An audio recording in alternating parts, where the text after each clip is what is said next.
And even with the enormous discoveries, Hashem is sending signs that you should recognize that the world is led by someone beyond the human mind. And He's given mankind, through Am Yisrael, specific roles. So there's three things you mentioned. An individual, small earthquake, the earthquake of Korach, and the type of earthquake that we're witnessing now. So, the type of earthquake which is described in the 3rd chapter of Zephaniah is equivalent to what's happening in Nepal. You know, the city is being destroyed and emptied out of their inhabitants.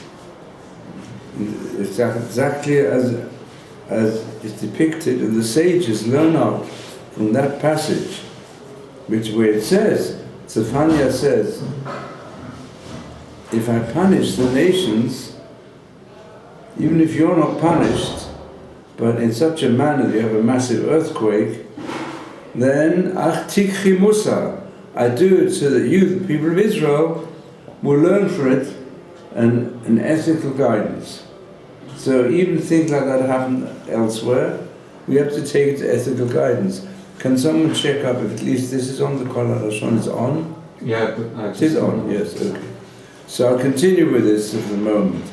That one of the very earliest Rishonim, really still one of the Gaonim, is Rabbi Nissim Gaon, who wrote a commentary on the Rif, and also who wrote an important introduction to the Gemara. You find it in the front of every Shas Gemara. So this Rabbi Nissim, who also made Roshes, and he says like this, that all things that happen in the world,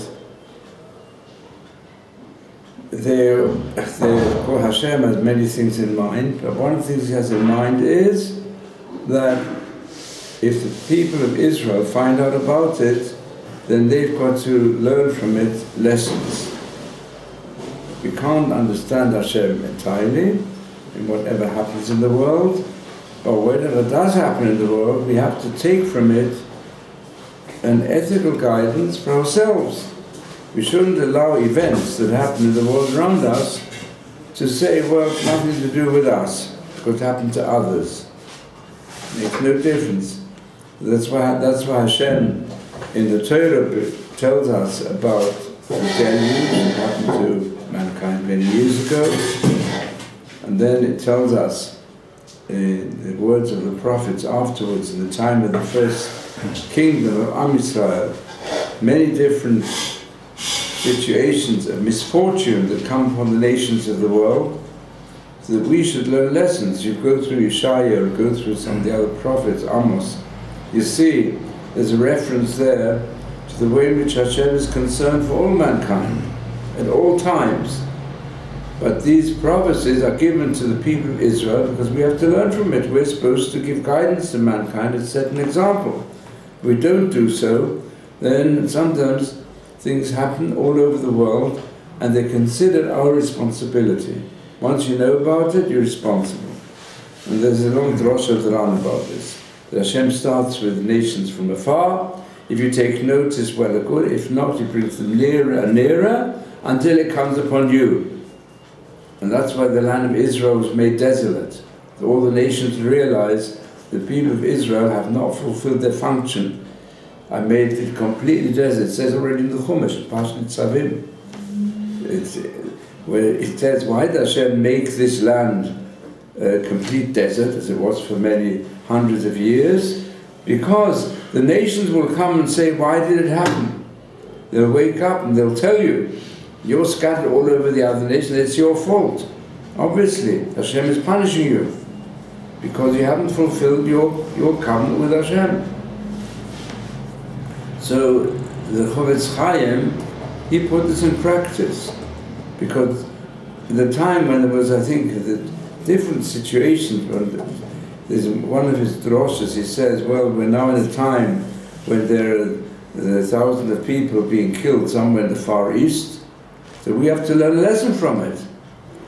And it's known in the Yeshiva of Radin, when we heard from somebody about the Japanese war, where many people were killed, no Jews were involved. He called everyone together and he said, listen, there's a terrible war which is killing a lot of people. And we've got to change. And then when near his death, when he realized what's happening to Europe, he gave a lot of mussar about what's happening to Europe. It's terrible. And who knows what the Jews are going to have to experience. So we've got to all wake up. And we're just following really the ways of the prophets and the ways of this verse. Now, since we're confronted with the actual earthquake, so there are very interesting comments in the Gemara in Boruch, Daf Nun Tes, in Shas Bavli, which you can all look up, and you can easily look it up these days in the Art Scroll, which you've got a few copies downstairs. In the second volume, you'll find it near the end, page 59. But of this we only have one copy of the Yerushalayim. There are others in Hebrew, but I'm going to do this because it's really, we should know there are many earlier statements concerning different things in the Jerusalem Talmud than there are in the Babylonian one. So it says there, it says in the Mishnah, the last Mishnah in Brachos, it says that you have to make a blessing on Hasvois on shocking events, which is described afterwards earthquakes, and you make the bracha shekocho murato ma'olam. It can happen in any part of the world, and it's given to us to recognize that He is the Almighty. So that's what's taught in the Mishnah. The Gemara brings a Braita. The Braita comes from the same period of time in the history of oral tradition as the Mishnah. It's called Braita, which means it's outside. It is outside the compilation of Ribud HaNasi, but still it has equivalent in at least antiquity. And here there's a certain din mentioned. Matrin al-Atzvot. We don't say a blessing on it, we sound the shofar and cry out to Hashem when we experience earthquakes. And whenever calamity falls the community, we are obligated to cry out in prayer and sound trumpets. And earthquakes cause buildings to collapse. They're included in this law, and therefore there's a question. Does this mean you've got to blow with trumpets or with ram's horns, with shofarot? And the Rambam says you need trumpets. But the Talmud Bavli appears you have to blow with shofar. So really, if we were to experience and see it ourselves, there's somebody, any Jews in Nepal, in that area, it's spreading. There quite a few earthquakes have taken place and continue to take place in the whole area. And they should really have to blow the shofar. That's the Rambam's decision on the basis of this Yerushalayim. And the prayers you have to say Aneinu. Then Shmuel says as follows. Question is, what are these phenomena? So it's well known, Shmuel was a great Babylonian scholar. He was a judge on the highest level. Adine Mamonot, we generally decide the halacha like Shmuel. In addition, he was a doctor, and he also made the statement, I know the streets of Nadohi, which was his city, and I know the streets of heaven as well as I know the streets of Nadoi, because he was also a great astronomer. And in fact, he mentioned certain astronomical phenomena which were only found out 1,000 years later, or many hundreds of years later, by the non-Jewish astronomers. So there's a discussion concerning a phenomenon of this nature. So he says, if it were to happen that a Zika, which is mentioned, passed through the constellation of Casil. Now Casil is known today as the Orion, the hunter, located near the Pleiades, which are between Aries and Taurus. That's how they're known today, the various constellations in the heavens. Alternatively, Casil is not a constellation, but a single bright star in the southern sky, known in Arabic as Suha, and in general astronomy as Canopus. These lesser stars are named for it as well. They're known as Casilim. Casil might also refer to a group of stars, single large star. So when the shooting star, the Zik is a shooting star, when a shooting star crosses the heavens, but does not pass through the constellation of Casil, this is guided by divine providence, which protects the world from destruction.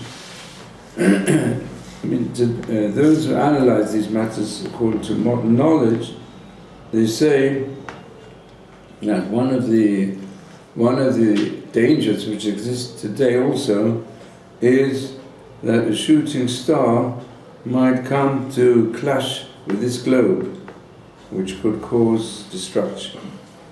And in fact, we have this movement today to find ways of diverting them in some manner. So this concept is also present in someone who was a very big scholar in many sciences, a brilliant man called Velikovsky. So he in fact goes more into ancient history and says there many things that happened in this world. This was mentioned already by the sages, that Hashem, when he created this globe, it was after there had been, it was after there had been various collisions between different bodies in the universe. So he wrote quite a few books on worlds of collision to explain many phenomena that we find remnants on this globe from previous collisions that took place between this globe and other bodies, until Hashem prepared the world to this globe, in other words, to be able to produce various minerals and plants, and then also animal life and the human being.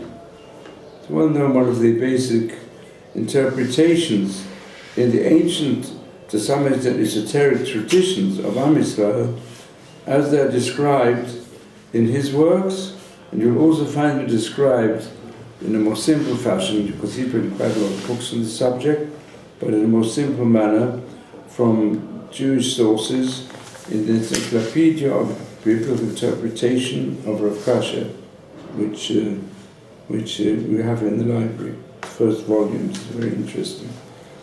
But in any case, Shmuel, he said, certainly some of these shooting stars could destroy the world. But they questioned Shmuel. They said, we saw a shooting star pass through the constellation Casil, and nothing happened. So Shmuel said to him, it's not possible. Because it was right, either it was in front of the constellation, or it was behind the constellation. But if it passed directly through Casil, then it would destroy the world. Anyway, this is just really demonstration that Shmuel, he understood a great deal about astronomy and used the words, he said, I'm as knowledgeable in the paths of the heavens as I'm knowledgeable in the paths of Nador, my city. So why did he know all the streets of his city? So Rashi says he was a doctor. Yeah, either Chavrusa with a doctor, and when he had a car, he took me around everywhere. The doctor was big Talmud Chochem, and together with him, founded the first Manchester Kollel. So he used to say, a doctor who has to look after his patients, he gets to know all the streets, like Shmuel did. Well, Shmuel, in addition to being a doctor and a huge Talmud Chacham and the biggest expert in his time in Dinei Mamonot, he was also a very great astronomer. He said, I know the paths of heaven as well as I know the paths of Nador, my city. But there's one thing I don't know clearly in heaven, and this is the exact path of the Zika, which is a shooting comet. I don't know what it is. The stars and constellations are permanent fixtures in the heavens. Therefore, their part of the location were known to Shmuel. Shooting stars and comets appear only from time to time and do not remain for long periods.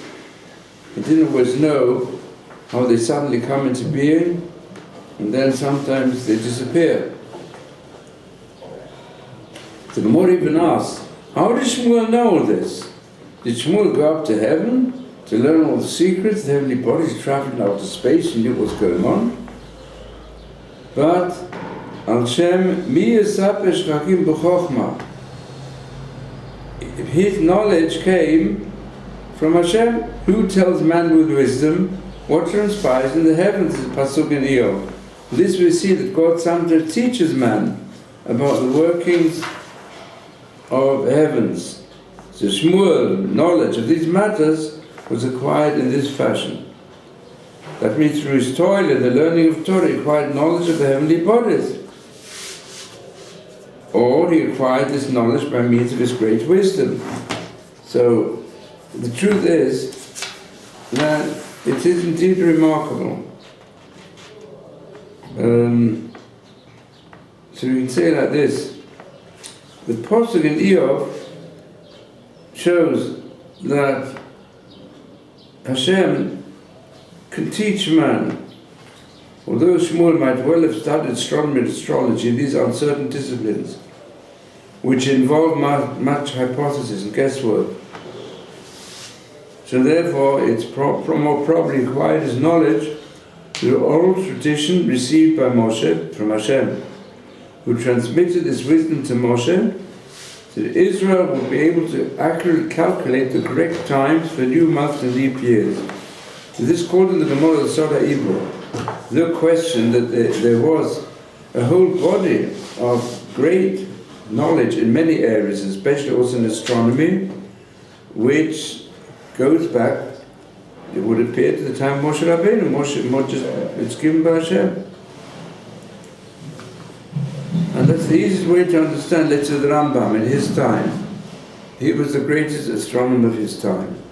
And when he was in Cairo, where there were Muslims, the great scholars and intellects under the Sultan also, they admired the Rambam enormously because he was a man of such fantastic knowledge. In fact, I know when I gave a shir in Manchester Hills, Kiddush HaChodesh of the Rambam, which was attended primarily by scientists and university lecturers. And of course I had to use all types of astronomical books of recent times to understand it. I'm not surprised, as I only found out recently, that the Rambam, when he was in Cairo, or near Cairo, where this was the Sultan's residence, and it's also the oldest university in the world, the Cairo University, came before all the Western universities. And they invited the Rambam to give them lectures in astronomy, the greatest Muslim scientists. And it's just that the Rambam's scientific knowledge was so enormous. Where did he get it from? I mean, he learned a little bit here and there, but he certainly had a tradition which goes into the study of the other sciences, and which try to keep up to date also with all modern knowledge of each period, but the basic understanding goes back much further. How is it that, let's say, we've got, I don't know if he's still living, the son used to learn here in our yeshiva, of Vidal. Vidal was an astronomer general in Greenwich. He didn't know much about Judaism. When he found out and studied Talmudic astronomy, he saw how exact it is in so many areas. How could they have known it? They became a Baal Teshuvah. We got here in the library his 2-volume work called Dvar on astronomy, and a lot of it goes right back to the ancient times, although it's only been discovered in recent times, where there's confirmation, and also Chazon Ish never didn't go to school, And nevertheless, if you look at the Sefer Chazon Ish, you'll find the Sefer, astronomical diagrams and logarithms, all sorts of. In fact, when I was a rabbi of the students in Manchester, so I'll never forget, I had a student, came from far, but he was a student of higher mathematics. So I just showed her, I opened the pages in the Chazon Ish of the astronomical and mathematical calculations with the diagrams and everything. It says, well, where did he learn it? Where did he learn it? And the Vilna Gaon, he was a genius, what he knew. But because if you would learn Torah on a very deep level, then sometimes Hashem gives an opening to this type of knowledge.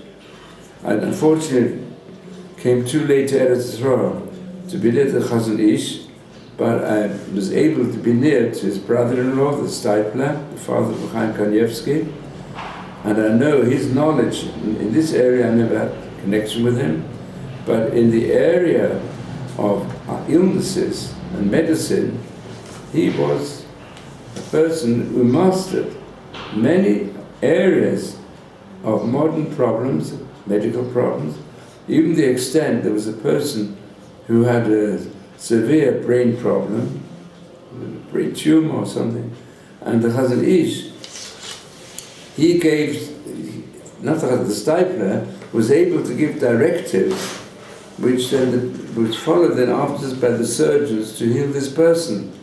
I mean, they're fantastic. They give a fantastic Yad D'Shmaya, help from heaven, to be able to understand the secrets of nature.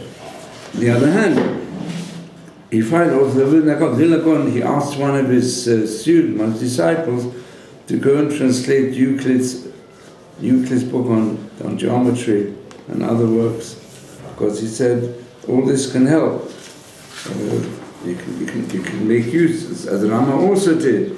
The Rama, in fact, he described the other areas of knowledge are like those who help, they're like all the servants who help to prepare a banquet, so you can need a lot of helpers to prepare foods, to heat them up and so on. So you need the scientists also to help to understand more deeply the secrets of the Torah. And that's shown more and more today when you find non-Jews also saying that the Bible, even a clearer knowledge of the Bible, a clearer knowledge of sciences, demonstrates that there are so many areas hinted at in the Bible and the Jewish traditions which throw a light upon every area of science. Anyway, so there's this question, how did Shmuel reach such a level?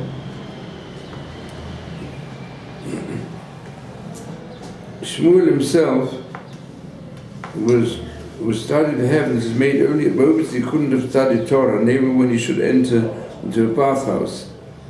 But the Midrash Tehillim says, in answer he acquired this knowledge through his intense toil in Torah. Anyway, now then from this the Gemara goes over to the earthquakes. So it says, Elijah the prophet, he asked Rab Noroi, why do earthquakes come upon the world? So Rab Noroi, who was from the Tzanoim, said to him, because they do not separate Truma and Maser as they should.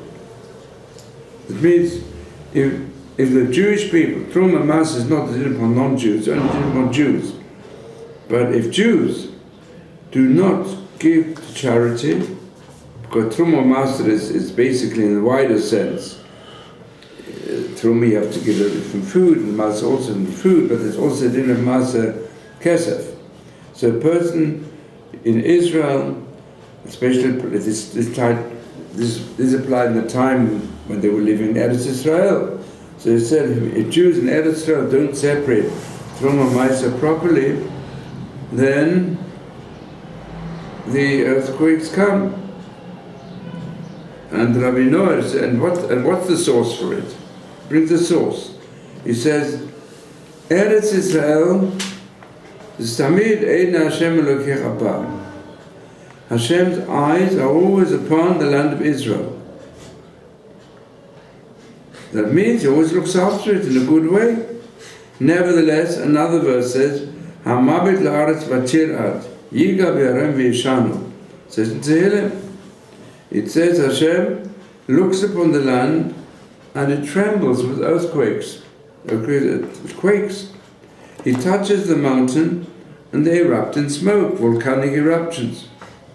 So the first verse states that God gave signals of benevolence, and the second state, it brings about earthquakes and it trembles. So how do you reconcile these two verses? Says, when the people of Israel fulfill the will of Hashem, and every person separates his tithe as he should, then the eyes of Hashem are always upon the land. It emphasizes the land. The importance, when Am Yisrael is in the land, they should give. And there's no harm comes to that land. But when Am Yisrael do not separate, then he gates upon the land, it trembles. In other words, this was a reference to earthquakes which took place in the land of Israel. The land of Israel, otherwise he translates here the Aretz as being the land, in the narrow sense, the land of Israel, Eretz Israel. We see here Eretz Israel is a land which could be, unfortunately, hit by earthquakes, not so much volcanic eruptions. But in the wider sense, as we see there are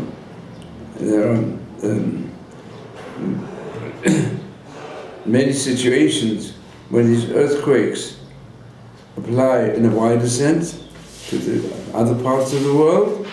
So what lies behind it?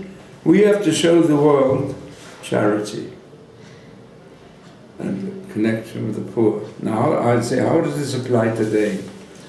It applies very much. Boruch Hashem, Hashem has given us back the land.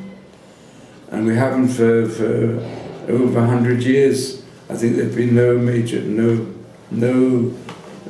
dangerous earthquakes.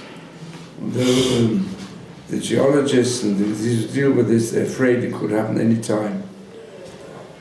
Because we are in a very delicate area, geologically speaking, of possibilities of quakes. But it hasn't happened, Baruch Hashem. So what does it depend on? Hashem says, and if we go back to the principle mentioned before, that Hashem sometimes sends these terrifying situations to distant parts as a warning, it can happen to us, as it says in the prophets, and as it says in all those who speak about the present situation. Even now, a fright has taken place here in Israel. It could happen here, and we're not sufficiently protected. We haven't built sufficient foundations for our buildings to stop them being damaged in earthquakes. They will be becoming very much concerned. And so how do we put it right? We should know that, unfortunately, in this country, there's not enough consideration for Truma and Masa. And by this I don't mean that people, before they eat, they don't separate. Because it doesn't mean giving away much of one's income. If a person is not an agriculturalist, doesn't have farms, if he does have farms, basically you can avoid having to give away 1/10 of all your crops. because the din is Maaseh Sheni, so you can redeem. In any case, you can't use it for the poor. Maaseh Oni, also, if you made the separation, or Maaseh Rishon to the Leviim, you separate it, then you can eat the rest, just to make a separation. You don't have to actually give things to the poor. And there are many people who don't give to charity. They don't give a tenth of their income for charity.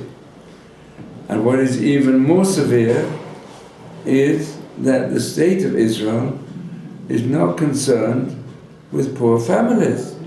We've got such a high level of the poor, so people who are below the poverty line, more than any other Western country, some say.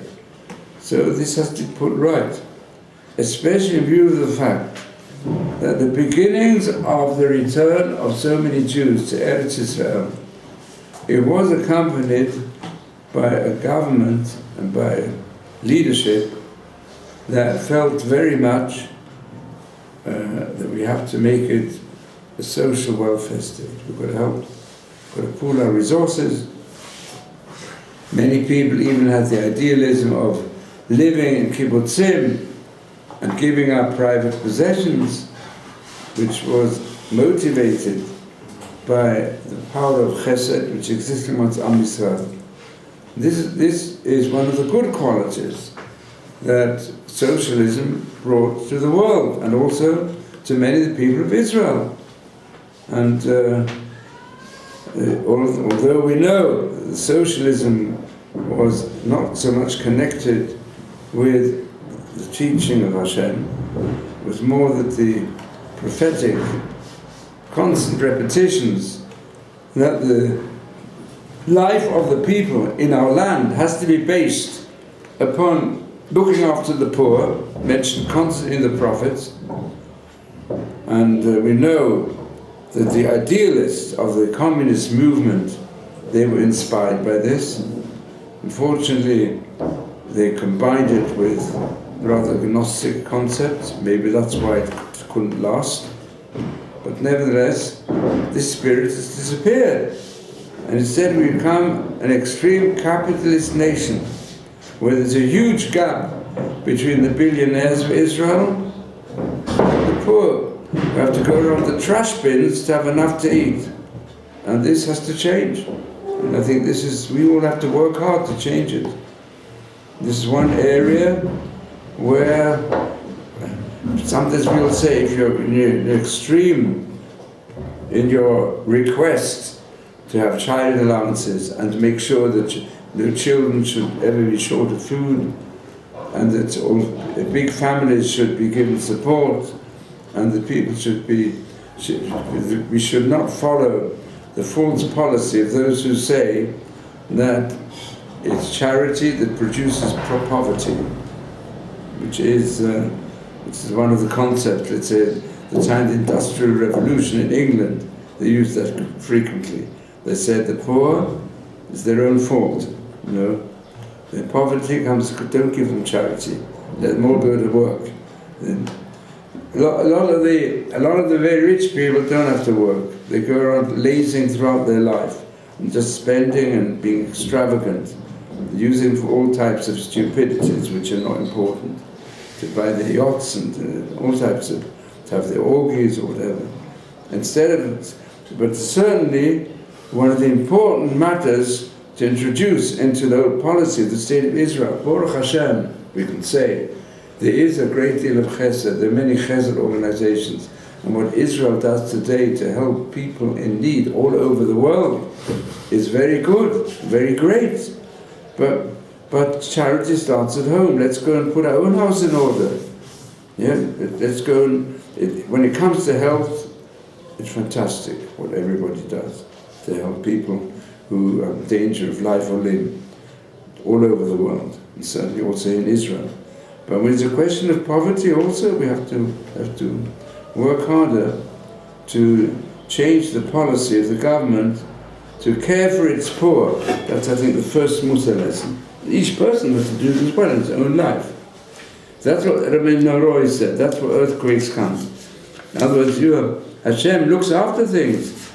He keeps calmness in the land of Israel and the rest of the world, on the condition that you look after the poor. Because if not, that's you could say, measure for measure.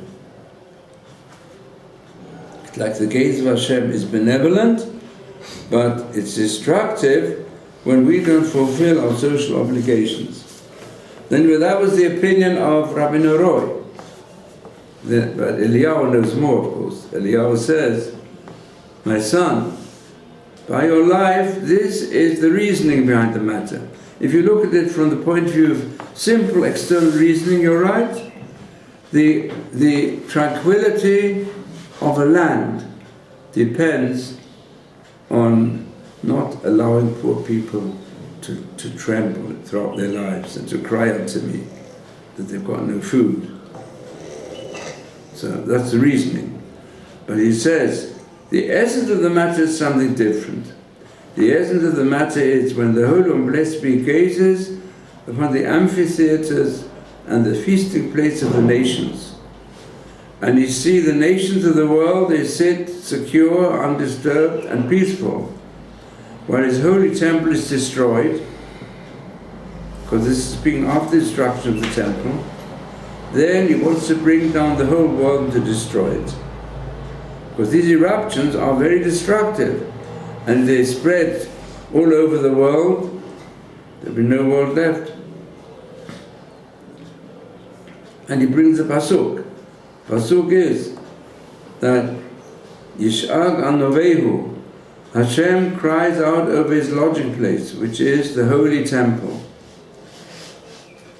So the arrival of an earthquake is a sign of God's anger, the destruction of the temple.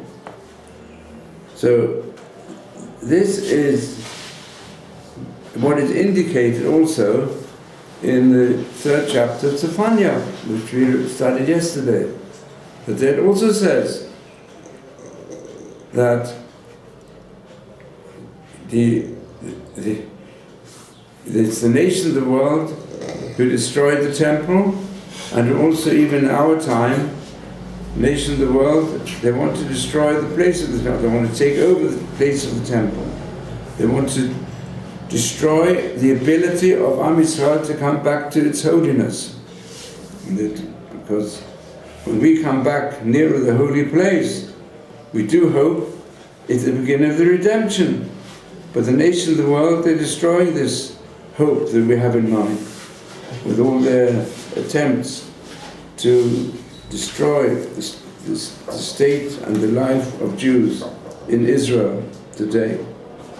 So this is looking at it from the responsibility Hashem is teaching the nations. You know, these earthquakes can come to other places in the world, and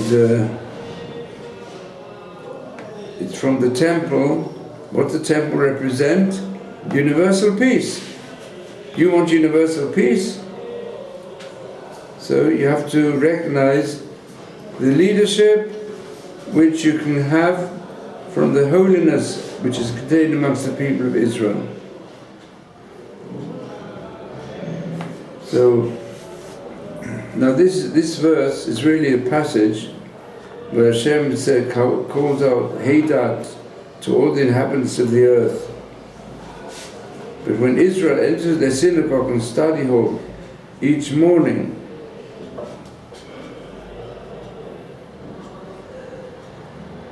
and proclaim God's oneness with the words Shema Yisrael, and all the ministering angels gather before the Holy Blessed be and say, you existed before the world was created.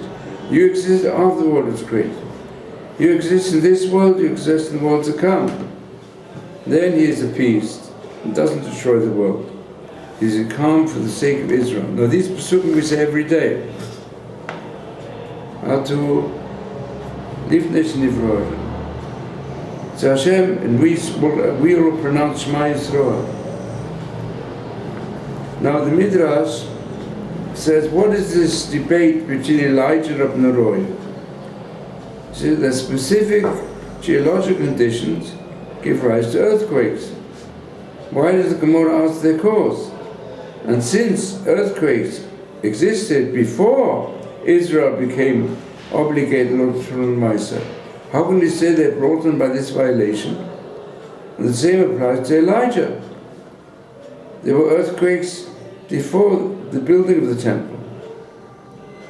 So therefore, he says like this: it concerns the occasional earthquakes and no evident geological cause.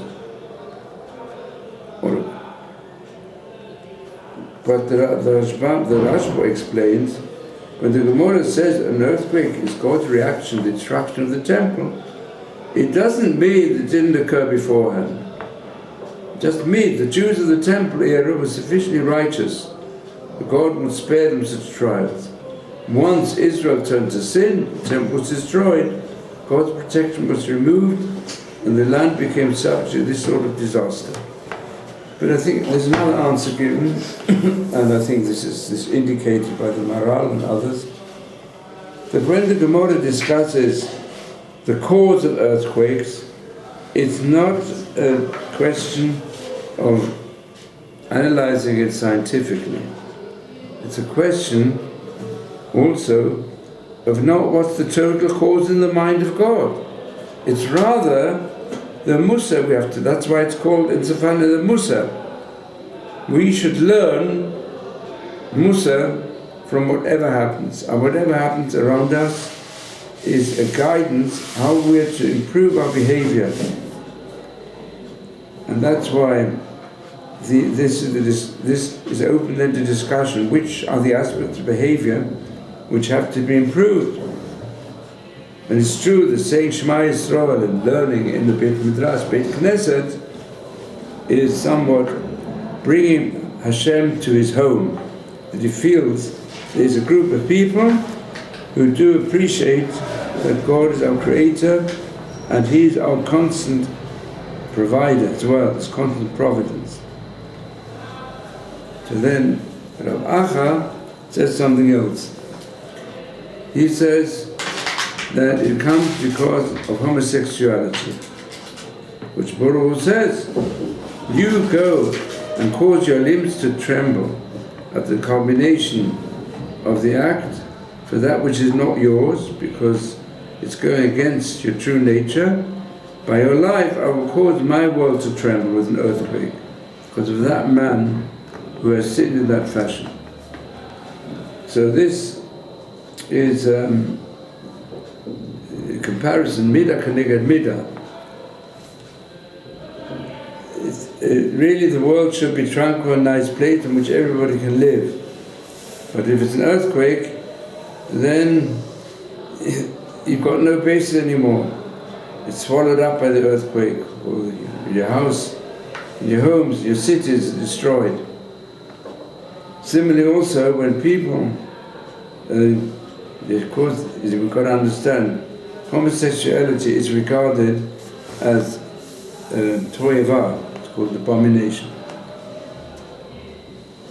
Now the truth is that there are people who've got natural tendencies in that direction, which they can't help easily, but the law is that's an abomination. People also have natural tendencies for a woman who's married, and they've got to control it. Similarly also, they have to control their perverse sexual instincts. Just like we know, in Egypt, they made it permissible, it was even considered at a high level, to go and practice incest, marriages with brother and sister. And so there's certain laws of the true nature of human reproduction, which is made by Hashem in a certain manner with special channels that would also be, certainly have to do with the biological structure of men and women. And if these are destroyed, this is what brought the deluge. One thing brought on the deluge in the past, and this is what can destroy human society. But let's say, what's the Torah's attitude is not to go and say if a person's got such tendencies, he's a criminal. But he can have treatment. And I've dealt with this myself on certain occasions together with psychologists. You can give it treatment to control it, to control perversions. Don't go and make what they call a gay parade and things of that nature. And this is a very important lesson for here in Israel, when every year they try to make parades, and that way the perversion spreads, and they're proud of it. They do it in pride. And that's surely something which causes the family life and ultimately human society to become corrupt and pervert. So that's something we have to put right in Israel also. To obviously give help to those who have such tendencies, and they can be given help in different ways. Just like there are people who have uncontrolled heterosexual instincts, also need control, and also become perverse. This is one of the bases of holy life in Israel, is also in this area. But the Rabbanan say, the third reason for earthquakes is because of machloket, because of communal discord. As it says, and you will flee to the valley of the mountains, and will reach to Atzal, to Uzziah, the king of Yehuda, in whose time there was a big earthquake in the land of Israel, which caused the cessation of his kingdom. As it says also, when the earth begins to quake and shudder, because the thoughts of Hashem rose against Babylonia, the end of the king of Babylonia was presaged by earthquakes. The earthquake in the time of Uzziah was also the divine response to communal discord. Not only did it mark the end of his reign, and in other words, societies and civilizations collapse because of too much discord. And this is what we have to